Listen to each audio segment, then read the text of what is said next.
भाई बहनों, आज हम लोग मुक्त इलेक्ट्रॉनों के अपवाह वेग, जिसे हम लोग अनुगमन वेग कहते हैं, और वैद्युत धारा में संबंध हम लोग ज्ञात करेंगे।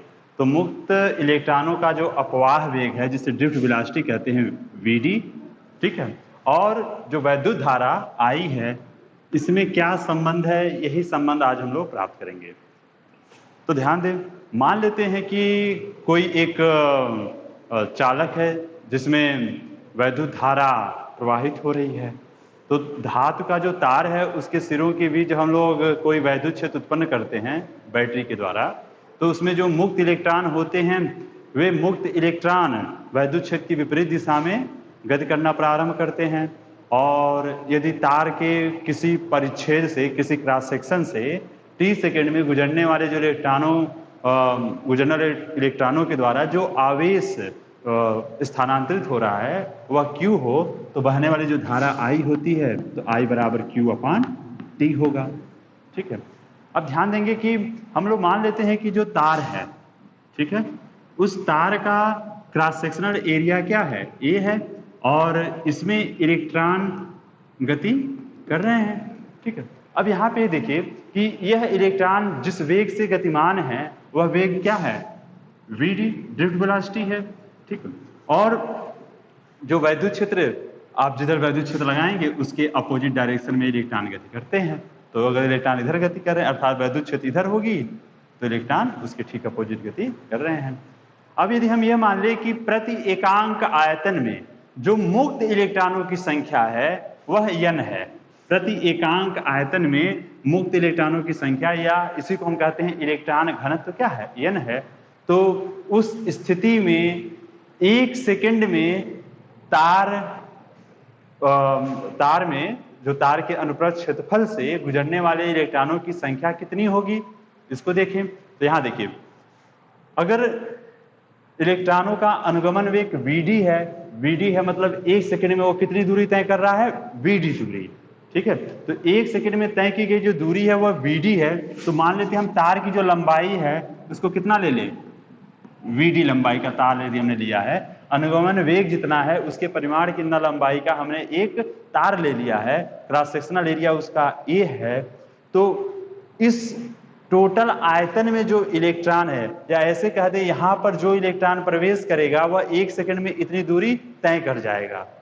ठीक है, इस तरह से हम ये कह सकते हैं कि इसके, या दूसरे रूप में ऐसे समझें कि इस टोटल Vd लंबाई के भीतर के जितने इलेक्ट्रॉन होंगे वह 1 सेकंड बाद इस पूरे तार को पार कर गए होंगे, क्योंकि यहाँ पे जो इलेक्ट्रॉन होगा वो भी 1 सेकंड में कितनी दूरी तय कर रहा है, Vd। तो इस अगले सिरे पर जितने इलेक्ट्रॉन है वो इलेक्ट्रॉन भी 1 सेकंड के बाद इसको पार कर जाएंगे, और जो बीच वाले हैं वो तो पार कर ही जाने हैं। तो इस तरह से 1 सेकंड में इस पूरे तार जिसकी लंबाई Vd है, इसमें उपस्थित जितने भी इलेक्ट्रॉन है, मुक्त इलेक्ट्रॉन है, वो सारे मुक्त इलेक्ट्रॉन इसको पार कर जाएंगे। इस तरह से 1 सेकंड में इस तार से गुजरने वाले इलेक्ट्रॉनों की जो संख्या होगी वह कितनी होगी। तो ध्यान देंगे, इसका आयतन कितना है, तो आयतन इसका जो होगा V बराबर वह क्रॉस सेक्शनल एरिया इंटू लंबाई। तो लंबाई इसकी Vd लिया गया, Vd लंबाई का यह तार है, तो टोटल आयतन इतना हो गया। अब सुनिए, एकांक आयतन में इलेक्ट्रॉनों की जो संख्या है उसको हम लोगों ने n माना है, तो इतने आयतन में इलेक्ट्रॉनों की संख्या कितनी होगी, तो इलेक्ट्रॉनों की जो संख्या हो जाएगी वो संख्या बराबर कितनी होगी, देखिए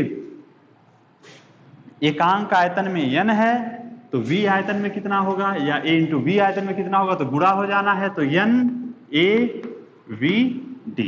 इस तरह से इस तार में, Vd लंबाई के तार में 1 सेकंड में गुजरने वाले इलेक्ट्रॉनों की जो संख्या होगी वह हो जाएगी NaVd। तो t सेकंड में कितने इलेक्ट्रॉन गुजरेंगे, तो t सेकंड में गुजरने वाले इलेक्ट्रॉनों की जो संख्या होगी वह हो जाएगी, t से गुणा कर देंगे, 1 सेकंड में इतना है तो t सेकंड में, तो NaVd इंटू t।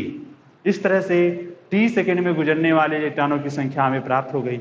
अब सुनिए, एक इलेक्ट्रॉन पर जो आवेश होता है वह कितना होता है, E।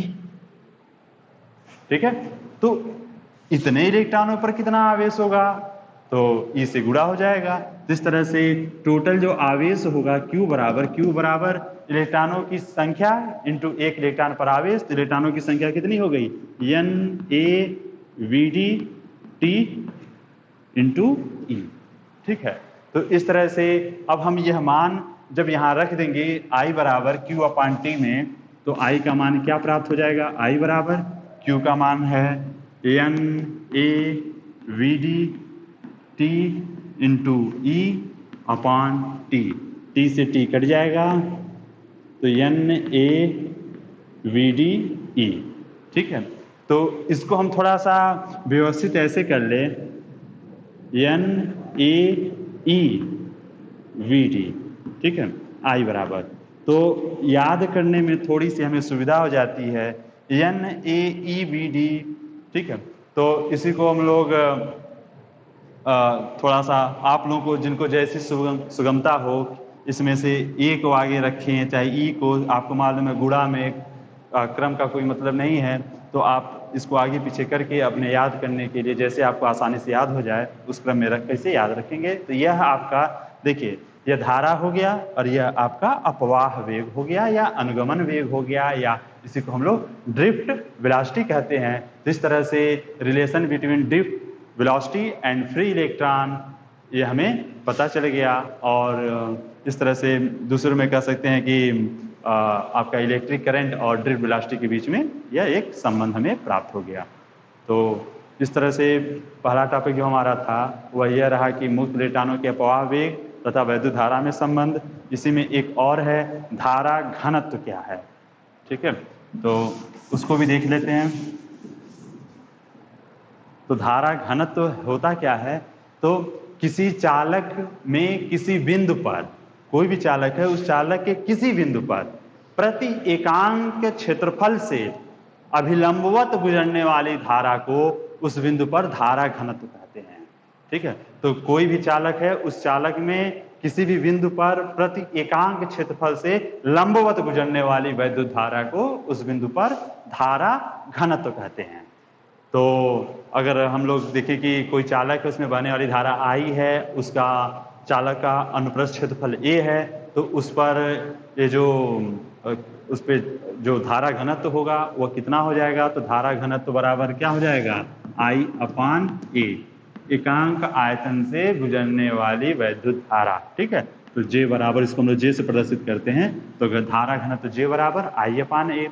अब इस तरह से ध्यान देंगे ये चीज कि ये जो धारा घनत्व है, यह धारा घनत्व एक सदिश राशि, देखिए धारा सदिश राशि नहीं है लेकिन धारा घनत्व सदिश राशि है, क्योंकि इसमें जाहिर से देखिए यह क्षेत्रफल के अभिलंबवत गुजरने वाली धारा को कहते हैं हम लोग धारा घनत्व। इसकी दिशा होती है, और यह इसकी जो दिशा होती है क्या होती है? तो जिस बिंदु पर हम निकाल रहे हैं उस बिंदु पर धन आवेश की चलने की दिशा, धन आवेश किस दिशा में चल रहा है वही इसकी दिशा होगी। तो धारा घनत्व की दिशा क्या है? तो उस बिंदु पर धन आवेश के चलने की दिशा होगी। इस तरह से आपका इसे ध्यान रखिएगा कि जो करंट डेंसिटी है यह एक सदिश राशि है, जबकि करंट हमारी सदिश राशि नहीं है। अब चलते हैं इसमें एक और कर लें कि धारा घनत्व और अपवाह वेग में संबंध है, मतलब J और Vd में संबंध कह लें, या हम लोग इसी को देखिए, अभी धारा घनत्व का हमें सूत्र मालूम है और धारा का भी सूत्र मालूम है अपवाह वेग के पदों में, तो हम इन दोनों को कंबाइन कर सकते हैं। I का मान हम वहां से रख दें तो देखिए J बराबर क्या आ जाएगा?